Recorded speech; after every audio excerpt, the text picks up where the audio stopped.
If the question, I want to study in Japan, but I'm not sure what I'm going to do after graduating, or I'm currently studying in Japan, but I'm not sure what I'm going to do after graduating, is something that you ask yourself, definitely keep watching this video.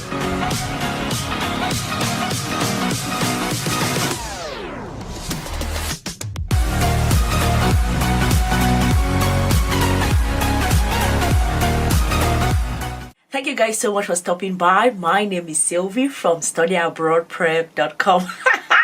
Peep the new name. Y'all see the new name?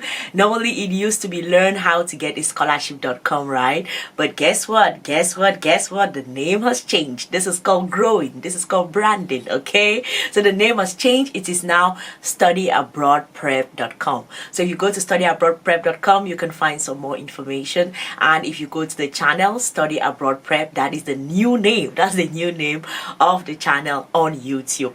Anywho, let's get back to it. So if you are considering, first of all, Japan as a study abroad destination, and you're asking yourself, yeah, it's all nice and good, but what am I going to do after I graduate, right? Because the idea of what am I going to do after graduation? What are the prospects in a particular country after graduating? It's always a question that we international students ask themselves, or if you are somewhere in your own country thinking about studying abroad, one of the questions that you're asking yourself is, okay, even if I go to this country, what will happen after I graduate? Can I work there? Can I open up a business there? Can I do a startup there? What are the options that are available for me, right? And also, if you are already studying in a country, Japan for example, you're asking yourself, what am I going to do when I'm done with the studies, right? It's a common question that we are asking ourselves. So today I'm going to talk just a little bit about, if you are in that place thinking about it, why you should take the dive and actually, for those that are still back home, consider Japan as a study destination. And for those that are already in Japan, I'm going to tell you all about what are some of the prospects after studies if you want to get into the startup space, okay? If you want to get into the startup space. I know that so many of us, y'all see the statistics everywhere. Lots of companies are built by migrants in the US, in different parts of the world. So I know that international students, although there is the aspect of getting a job, probably if you all want me to talk about jobs, I could also talk about jobs some other time, like prospects after studies, like getting jobs and everything, access to the job market and things like that. I can also speak about that, but maybe some other video I'm going to do it. But now let's talk about those that are interested in starting up businesses, working on startups, and what are the options that are available for you if you want to come study in Japan, or if you are already studying in Japan. So let us start with, first things first, let's get to the basics. Visas. What are the visa categories that are found? So the first one is, we have student visa. By the way, I have notes here. So if I'm looking down, don't hate. I'm just trying to make sure that I give you all the right information, okay? So the first visa category is the student visas. And you all already know, when you have the student visa, you have just 28 hours work time. You can just work part-time because you're just a student. You can work part-time, and as you work part-time, you cannot start a business at that point. Okay, let's talk about what you can do when you are a student interested in a startup sometime later. But anywho, the first category of visas is the student visa, right? And then the second category is the engineer humanities visa. Normally when you have that, you are actually mostly tied to specific things that you have to do, and your wiggle room is not a lot. You cannot really manage a company when you do that, okay? And then the other kind of visas that we have is the high skilled professionals visa. This is the visa for those that are high skilled in Japan. And if you all know about Japan's labor system, they have like this dual labor routes, and one is for high skilled, one is for low skilled, and the options that you get based off of any of these categories that you fall into are very different. So for those that are high skilled, you can actually start a company and run it, but you need to actually have like a sponsoring organization. So some organization has to sponsor you in order to do that, okay?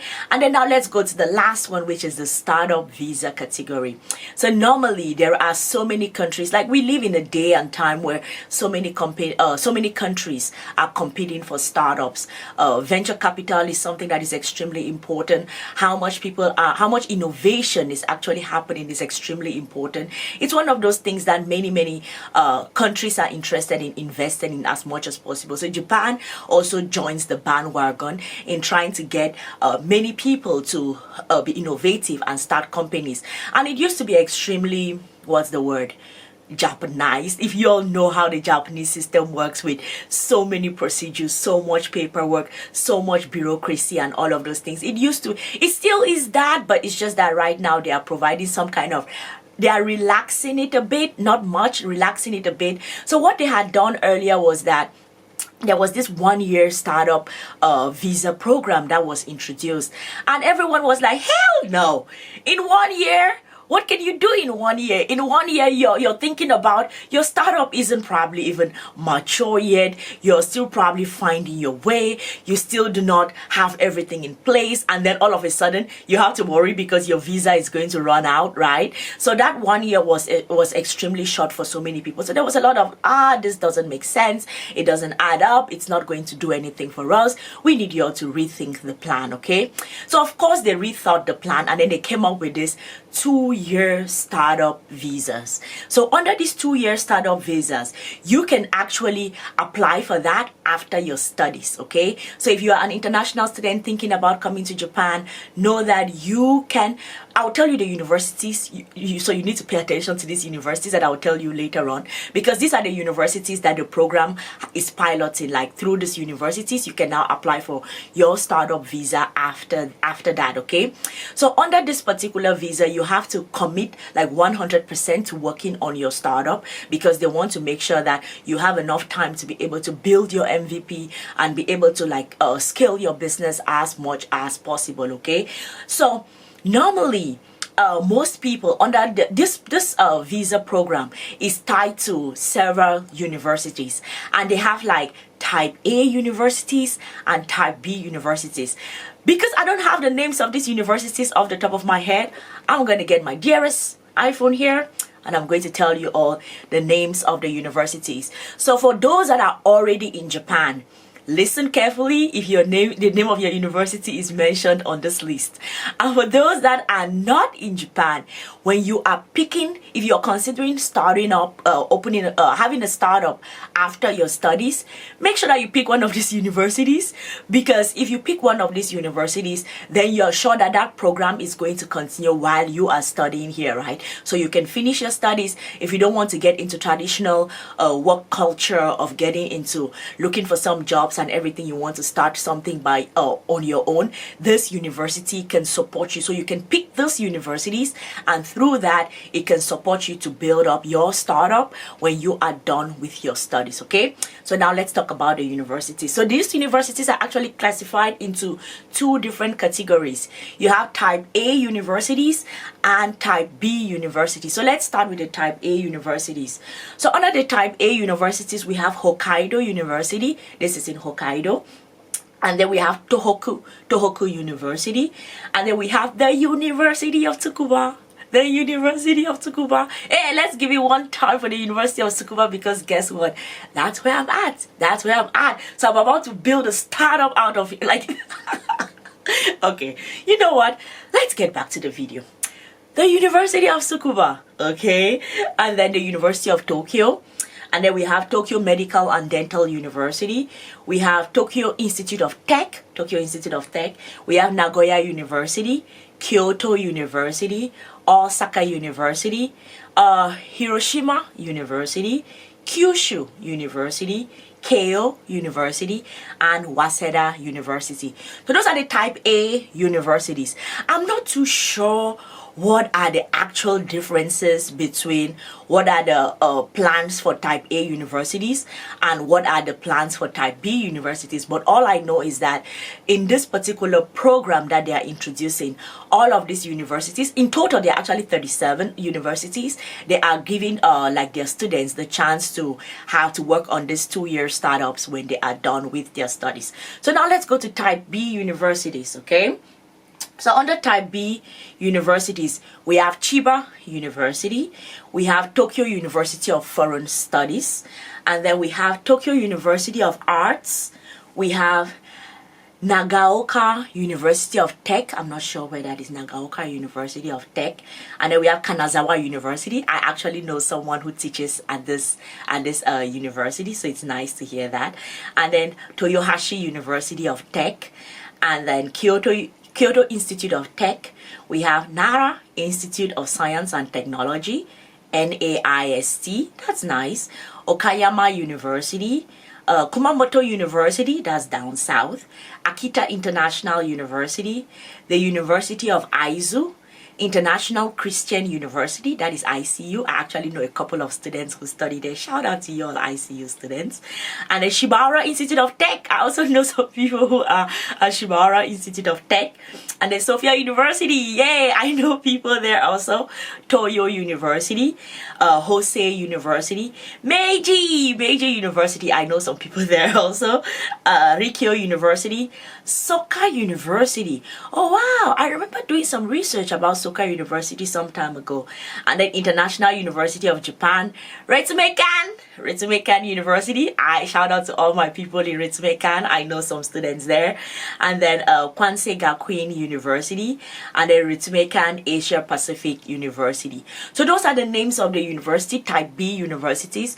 And if you actually become a student in any of these universities, you can you can apply for the 2 years startup visa when you're done with your studies, for those that want to come in or those that are already here. The main thing is that there is a process. The university actually has to look through. There are documents that you have to apply to use to apply. The university looks through your business plan. They look through whatever it is that you're working on, and then they provide the supporting documents for you to be able to go through immigration and everything. So it is really, I will not say it is easier. I'm not going to say it's easy, but I'll say that there is a path to it.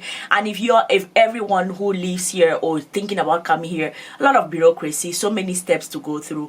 But the thing is that if you go through step 1, step 2, step 3, step 4 till the end, then you are sure that at the end of it, it is going to actually come out to whatever it is that you are doing. I know a couple of startups here in Japan, and they were all all international students who were studying in various universities, and they make up part of the startup ecosystem here in Japan. So if you are considering studying in Japan and you are thinking, what am I going to do after my studies? There is a pathway for you to be able to build a startup. Many people may, if you're not, of course there are so many people who want to go work like in different companies, that's fine too.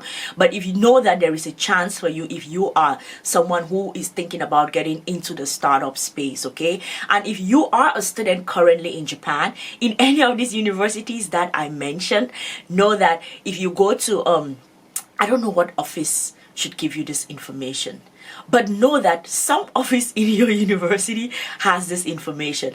And if you go to them, you tell them about your plan, you tell them about what you're interested in working with, then you can go ahead and do it. And the best thing that I'm going to say is, for students who are interested in that startup space right now, concentrate on working on your MVP. When you work on your MVP, and by the time you're probably getting through to your program, then it will probably be at a point where it has maybe gained some traction, and after it has gained some traction, it's going to be easier for you to be able to transition from this, just to make sure that your startup doesn't fail. Although so many startups fail, right? Just to make sure that you're able to transition from your program to having like this startup visa. So those considering Japan, there's a pathway for you, and those that are already here in Japan, please go ahead and work on it.